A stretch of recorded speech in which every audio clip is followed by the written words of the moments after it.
Wakili kuma guntu mwanya mwanya aja nthigurune ya Kenya batongeretwe ni Faith Odhiambo ni batirimanite kaunti ya Embu kirimambura ja michetho ja o mwaka mworoto jo mwaka jujo juri fair play na aria mawakili bonete kanya ka gukenera kumenyana na kinya kureto rumwe and dedication.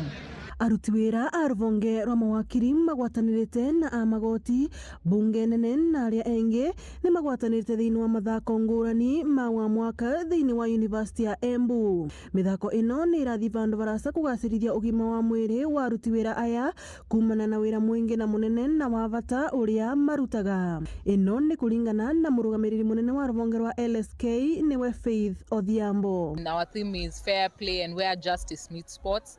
So it's an opportunity for advocates to come together from all the different branches around the country, that we can debrief, play hard because we work hard, and in our endeavor to serve the country, we also take care of the health of our members, and which includes ensuring that we engage in various sporting activities to keep healthy, to keep strong.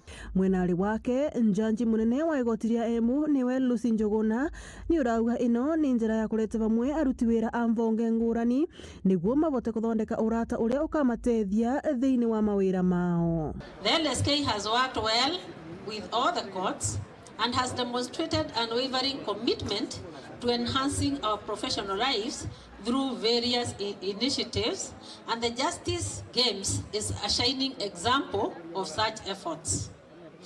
The annual event is more than just a series of sports activities. It is indeed a celebration of unity and the spirit of fair play within the profession. Ngiripotera Weru TV kuma kaunti ya Embu mbetagwa Rita Mwaniki wa Musiri.